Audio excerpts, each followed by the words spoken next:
No chemicals or preservatives, just 100% honest to goodness hickory smoked meat. Let's put another shrimp on the barbie. Boy, some chicken wings have really hit the spot. You ain't got no better food, like some chicken wings, some baby back ribs, some fries or something? And that's just two guys talking, am I right? We're just talking.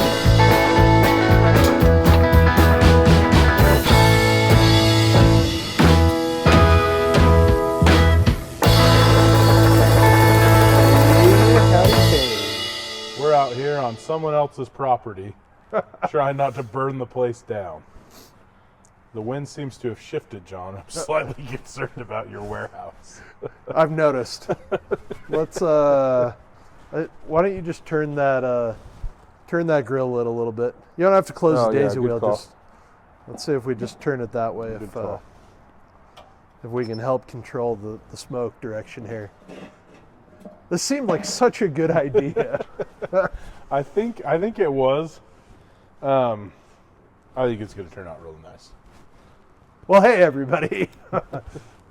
If the fire department shows up while we're recording this, we're going to keep it rolling because we keep it real with you guys. It's not because the food's burnt.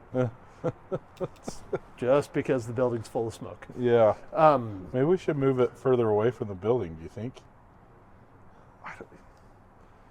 I don't know. The wind was blowing that way 5 minutes ago. That's true. If anything, you could bring it over here on this side. Maybe let's do that. You keep talking. I'll do that. All right.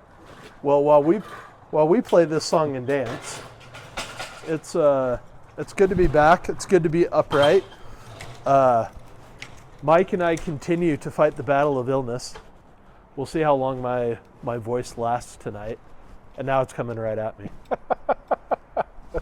The smoke follows the beauty, everyone. It truly does. So we had hoped to record this last week, and darned if I didn't try and die on us. Yeah.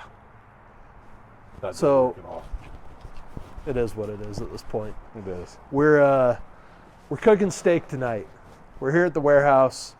We have these beautiful B&G American Wagyu T-bones. And I haven't eaten anything since lunch. Oh, so snap. I'm hungry. We're ready. Yeah. So Mike, you are the live fire king as far as I'm concerned. You've done this way more than I have. We're cooking on charcoal tonight. Tell us what we've got going on. Well, I think stuff tastes better when it's cooked on charcoal. So we just have a simple charcoal grill. We've got a 2-zone fire, which just means all of our coals are going to be on one side, and then the other side has no fire on it. So what we're going to do is we're going to start seasoning these steaks, and then we're going to put them on the grill on the not hot side, so there's not coals directly underneath them. And that's a small grill. It's not like they're not going to cook. They're going to cook just fine. They're just not going to char. And then I think what we'll do, John, at the end is we're going to put them in this pan to sear them off and finish them. Okay. Just because I think the fat content on these like excellent looking Wagyu T-bones is going to cause them to just go up in flames if we just put them directly over the coals. Yeah, we've talked about this. We both cook a lot of ribeyes, a lot of rib roasts, and especially over live fire. When you go to sear them and you're going all the stoppers out, trying to get as much heat as you can on it, they've got a tendency to flare pretty bad. Yeah. So I like the idea of using the cast iron again. Yeah. I think it's going to turn out real nice. So, should we get going on? Yeah. All right. I was going to say, I can open these a little bit. So, we've got a couple of things here. The first one is Holy Cow. It's just a basic all-purpose beef rub. I think it's the best. I really like it from Meat Church. We're going to start off with that. We're going to let it kind of sweat on the meat a little bit. And then right before we put it on, I think we'll go with this coarse steak rub from Killer Hogs. It's just a bunch of steak, literal steak seasoning.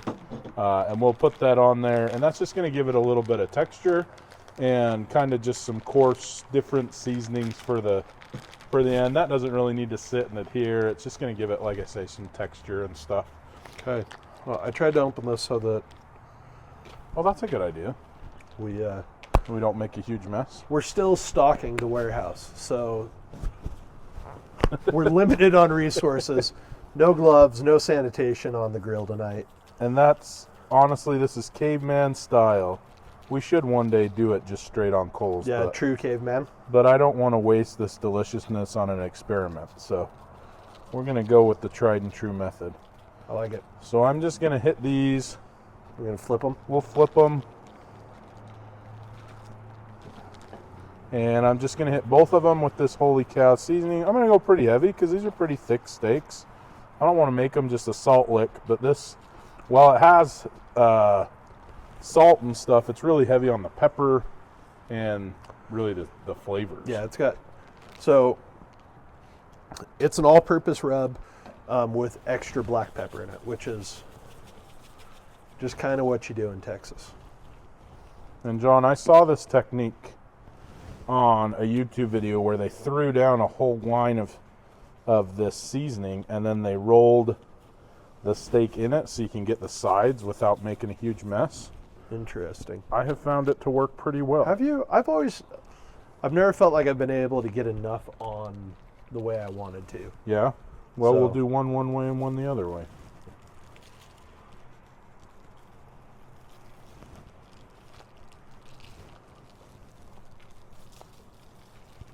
Okay. John, what is a T-bone? Why you gotta Talked ask about this question? before. Well, because you usually know these things off the top of your head. So a T-bone, and I'm going to get this wrong, so I better look it up. Talk about something for a minute, Mike. Okay, you look it up. The reason I ask is because I love ribeye, and I once learned that ribeye is just a piece of a porterhouse steak. So I wondered if a T-bone was just another steak disguised with the bone in it. It is, and I'm, man, I should have just gone with it and trusted myself. So the T-bone on the big side is a New York strip, and on the small side is the filet mignon, or the beef tenderloin, Yeah. if you don't speak French. So we've got New York strip and filet mignon on this side, on the other side of the bone. Yep. Delicious. Delicious. Okay, so we're going to kind of let this set for a second. We've got our fire over here. I've just got the smoke pointed toward this other warehouse so that their alarms will go off before ours do. Excuse me. But the reason why the smoke is so heavy is because we just lit the charcoal. We're going to let it kind of cool, or not cool, but kind of heat up, get everything settled down, and then it's not going to be so smoky. It'll just be straight up heat. Yeah. With steaks, we're not going for a low and slow cook here. We're trying to just, we want this grill to be pretty screaming hot, and then we'll put it on the cool side so that it doesn't burn, and then, like I said, we're going to sear it off pretty quick. Yeah. How long per side do you think we're going to go, Mike? I don't know. I can't imagine it's going to take very long. Do you want to just straight up sear it on the pan? We could probably do that and just go back and forth, or we could let it sit on the cool side. I was thinking kind of a reverse sear Yeah, style. no, we can do that. Yeah, let's start that way and we'll finish it searing them off. Okay. So I'm going to check on this. Okay, while and you make do that, sure. I'm going to make sure you're still in the frame. Mike ran away. There we go. Now we've got everybody in the shot again. All right. How are we looking over there, Mike? I think we're ready. I think let's Okay. just put it on You there. ready? I'm going to bring them both over to you. Okay. We're still in the frame. That's awesome. We are now. Okay. All right. So let's just put there's them on this side.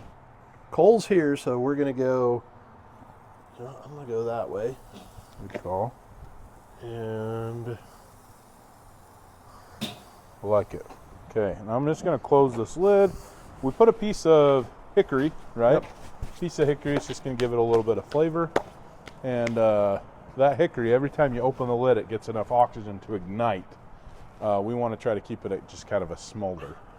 So we're going to let this go until, where do you like your steaks, John? I like mine at medium rare. So I think we're going to shoot for that because I feel like we do not want to overcook these yeah.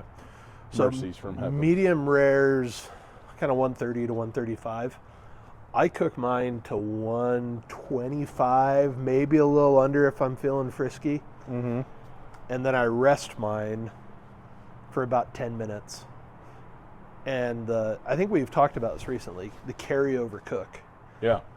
So the meat still has heat on it, that's trying to find a place to go. So it continues to cook the meat, and it will carry it up to about that 135. Yeah, which is right where we want to go.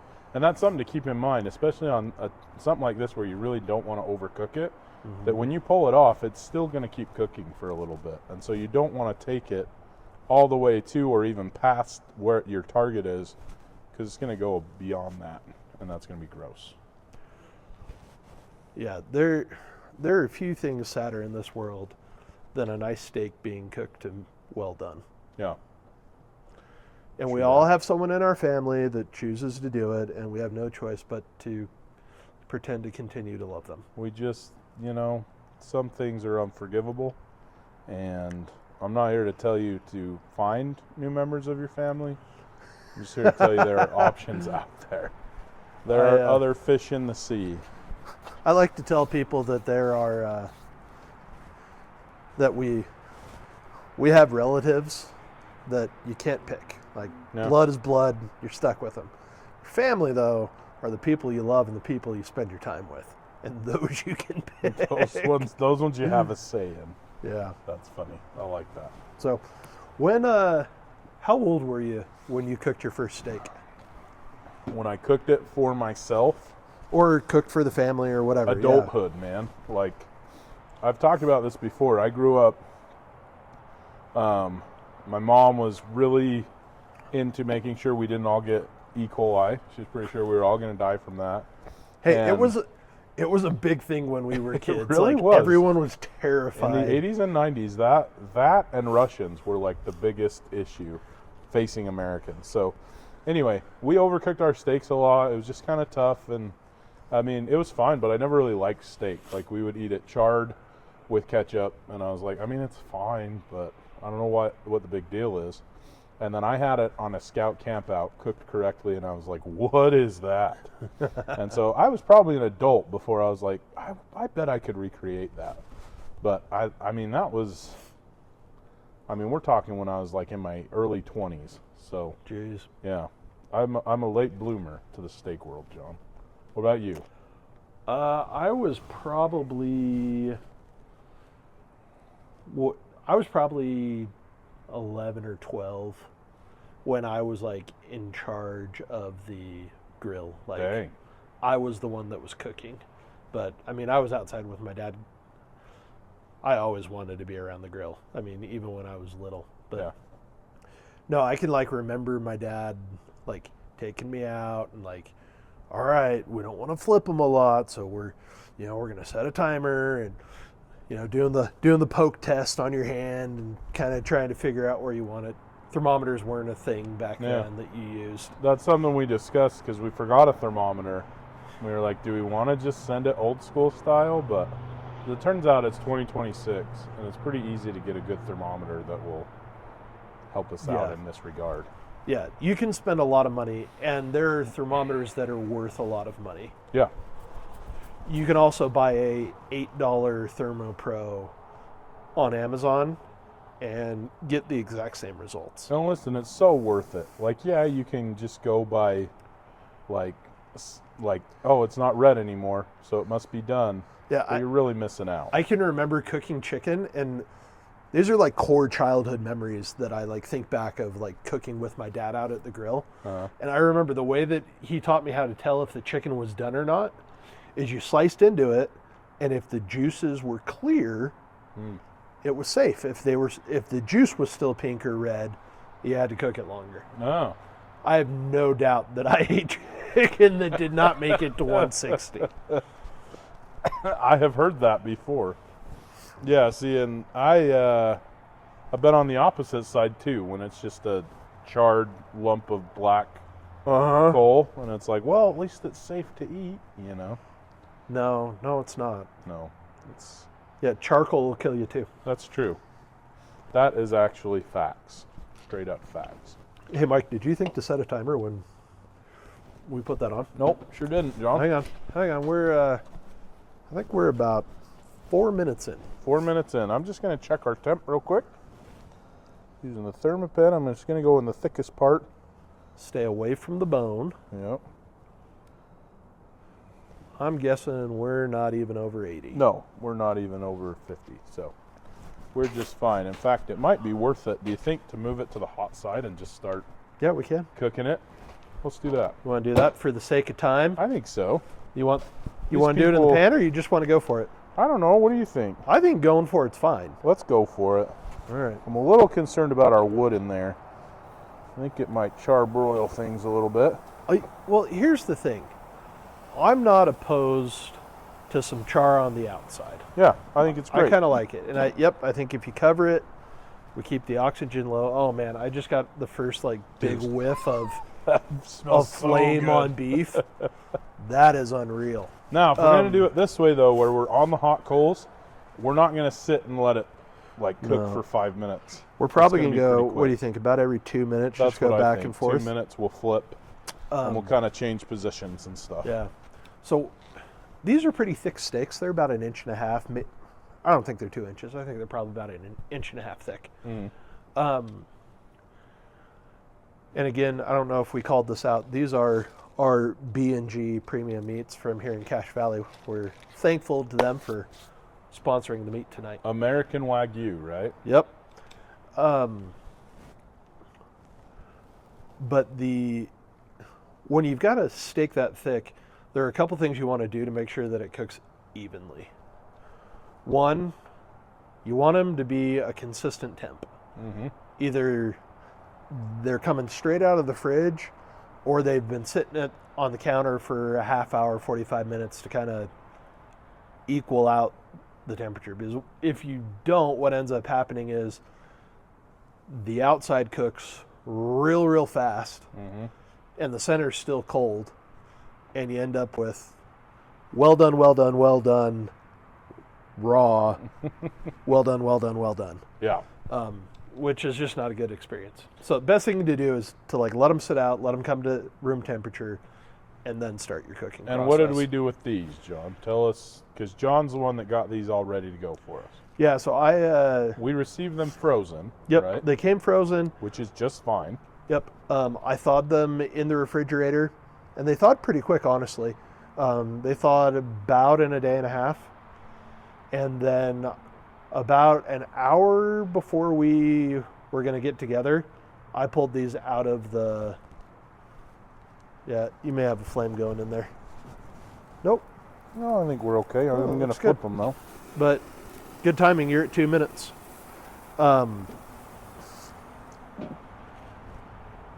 About an hour before we were going to get together, I pulled them out and just set them on the counter.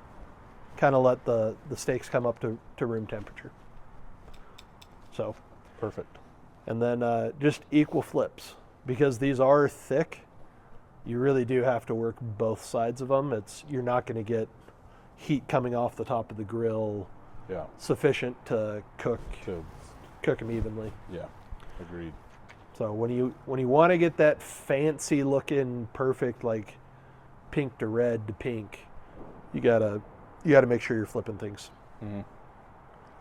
You can also, have you ever used grill grates? Have we talked about this?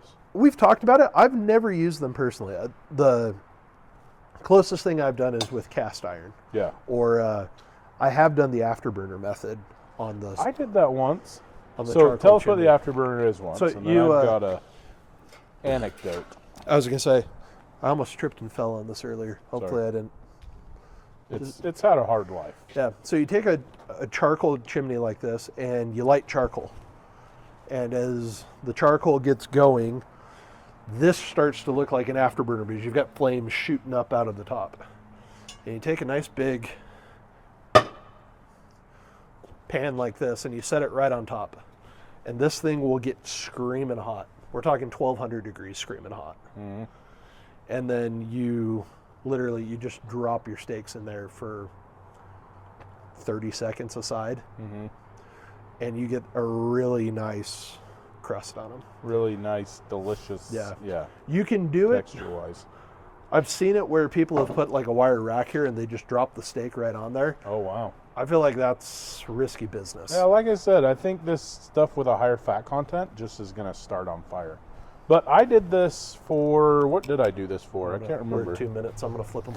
I did this once, and my particular charcoal chimney, which I think is like an expert grill from Walmart or something, it seals off when I put my pan on it, and it really kind of killed the heat coming up. And so I had to put like a trivet in between this and the pan just so the air could escape here, and that's really when the heat ramped up. So, oh yeah. So Maybe flip them so that one is over the fire now, you know? Yeah. So pro tip, one of the things I'm trying to do here, because I didn't see what Mike was doing, I'm using the grill marks that are on the steak to help me know where they've already been. So, yes, I just flipped them over, but I also pivoted the steak about 90 degrees. So, one, it does cool things where you get the hatch marks on the steak, but it also just helps to get the steaks moving in all directions. Mm-hmm. It's pretty awesome, and it does look really good. That's what I was going to say about those grill grates. Like, they look really pretty. I thought they served more of a purpose, but from what I learned, I mean, they do get really hot, but from what I learned, it just kind of is. It does prevent flare-ups, I guess, but it just is a really pretty hot. And what are they grill made mark. out of? I think aluminum, but I could be wrong. I was wondering if they were cast aluminum. No, they might be. I can't remember.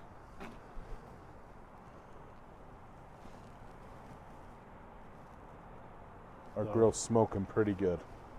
Yeah, there's a lot of smoke in there. I think it's partly because of our hickory. Yeah. This is also an older bag of charcoal that I almost wonder. I feel like there's a lot of humidity in the smoke tonight. Some stuff in it. So no regrets. Oh. Yeah.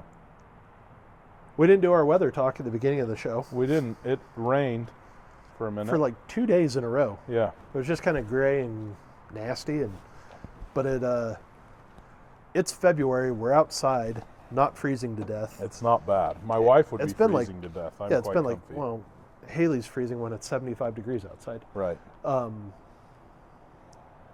But yeah, it's been a nice 50 plus degrees the last couple of days. It's just amazing. So, all right, Mike, where are they? Are we getting anywhere on the temperature? Let me check. Checking the temp. So, we're sitting at about 65 on that one. This one's about 80. So I think we should switch over to the flame every other time, maybe, and just get them there. Okay. Well, should we do one of those cool things where we just speed this up really fast? That's what I was thinking. That way you don't have to listen to us try to fill time. And also, if the fire trucks come, We'll keep the camera on. Don't worry. It'll be good. So.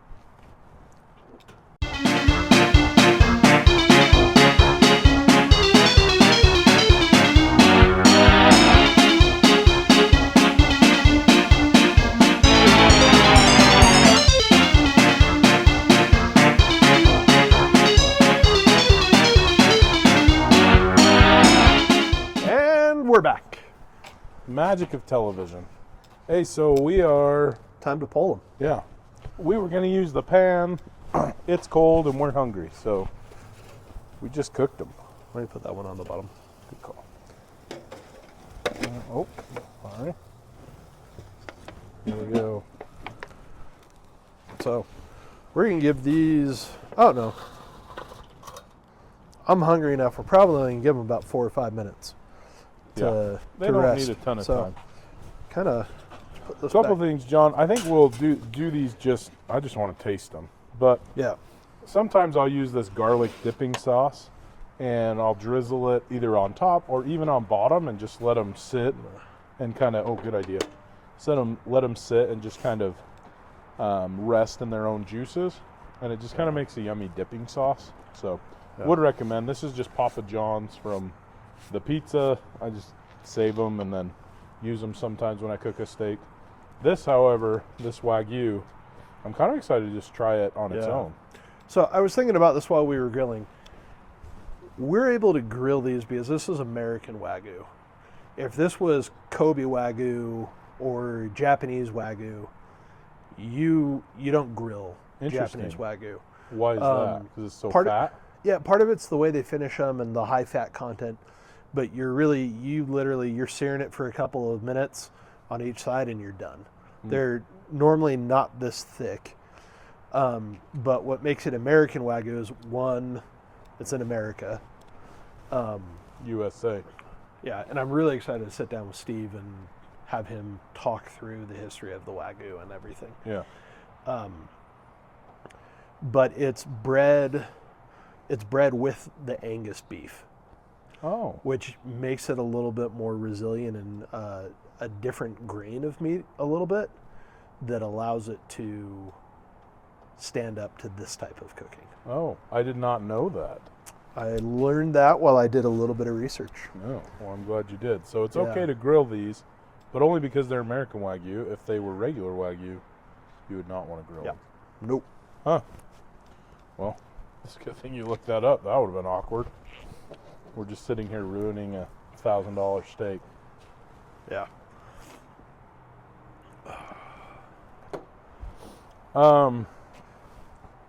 Resting. You want to make sure you rest your steak. You don't need to rest it for an hour like a brisket or pulled pork, but you want to rest it. You don't want to just grab it off the grill and slice into it. Why? You want to give it time to cool.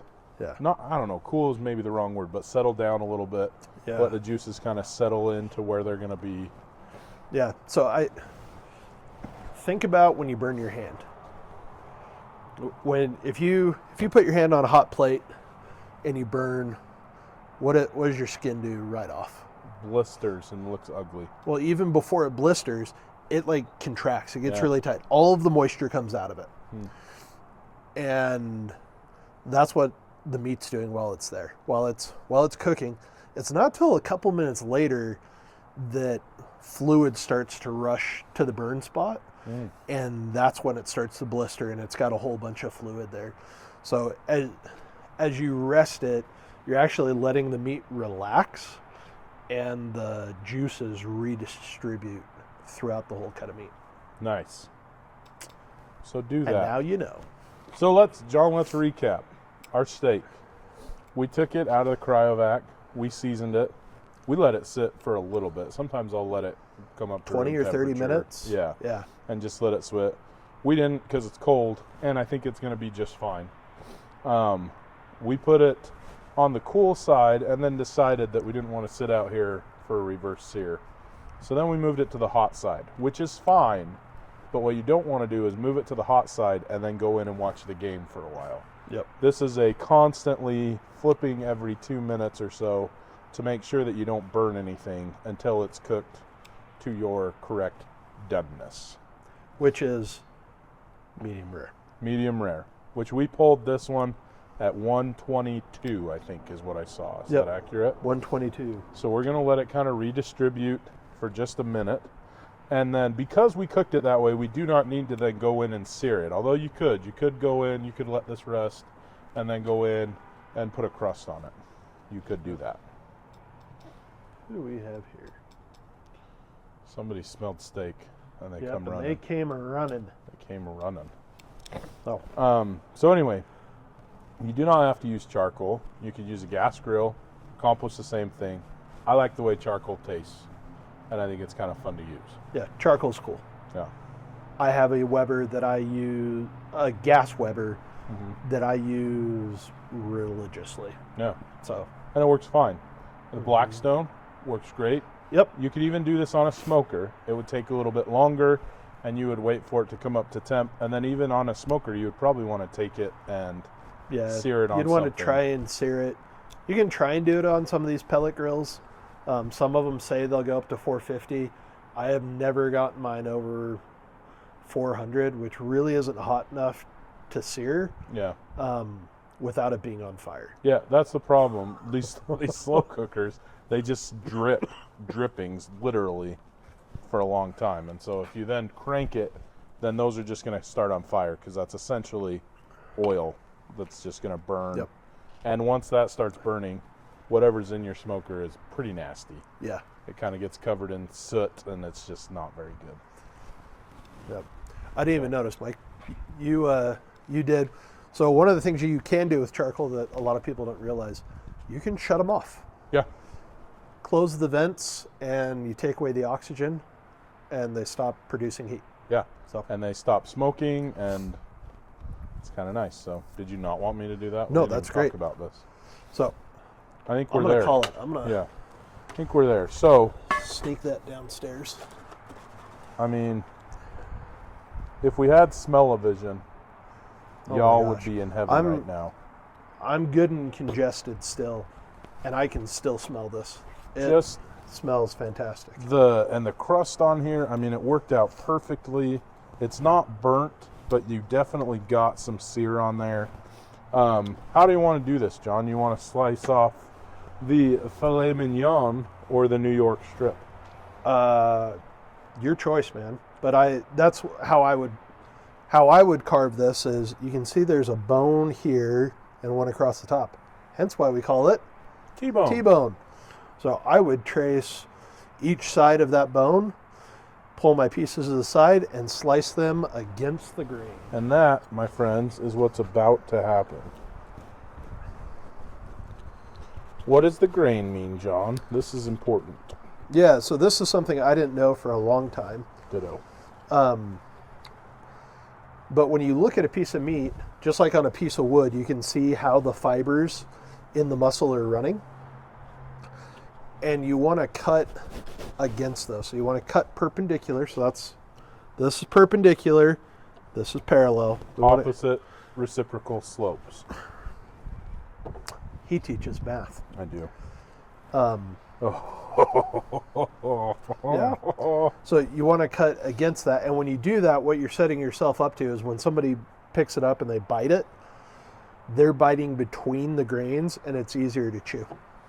Like you would, if you've ever cut wood, wood has an obvious grain that you can see. When you are ripping down a board, sometimes you can hit the seams, it gets a little sketchy. When you cross cut, it just, I don't know. It's just delicious. That's all I can say. Not the wood, the steak. All right. All right, so Will you just cut this one clear in half? like that. Yeah, just so that we can show everyone the pretty Our colors. Level of doneness. Yep. Oh, yeah. Oh, yeah. All right, slice her up, Mikey. Okay, let's just do a little of this action, huh? One strip each or what? Yeah, I mean, if you're only eating one, that's fine, but Oh, man. The flavor on this Wagyu is unreal. Like, we got a little bit of seasoning on there, but the meat itself is the star. yeah, this is.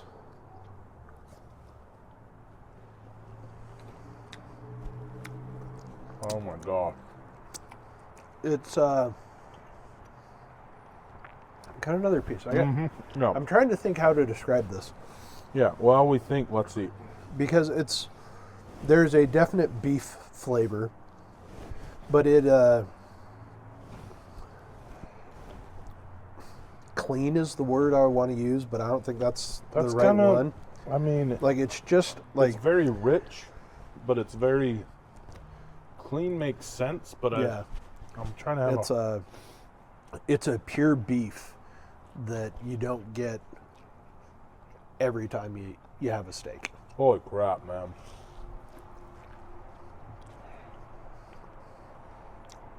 So this is the part of the podcast where if you're listening in the car, I'm sorry.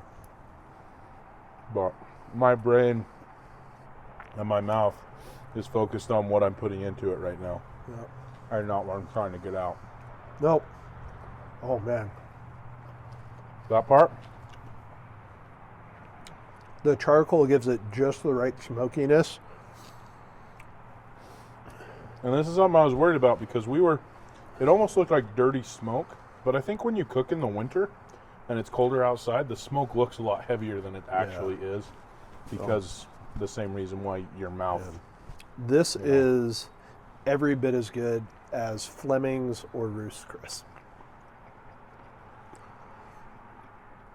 That is high praise. Yeah. Get a hold of B&G Meats. Remember, what is it, FGS 10? Yes, FGS 10, Fat Guys with Smokers 10. We'll get you Promo 10. code. We'll get you 10% off there. You don't have time for Valentine's Day, but you absolutely have time in the next couple of weeks. Do this. Cook it for your wife. She's going to be blown away. Which Valentine's Day, I mean, everybody does it. She doesn't want a steak for Valentine's Day. No, dude, do it the next week. Okay. We got to eat more, John. We're going to keep eating. Until next time, I'm John. I'm Mike. And we're Fat Guys with Smokers. Thanks for listening to the Fat Guys with Smokers podcast. Be sure to check us out on Instagram and Facebook. Leave us a comment. We'd love to hear from you. Be sure to subscribe so you don't forget to tune in for even more nonsense from a couple of Fat Guys with Smokers.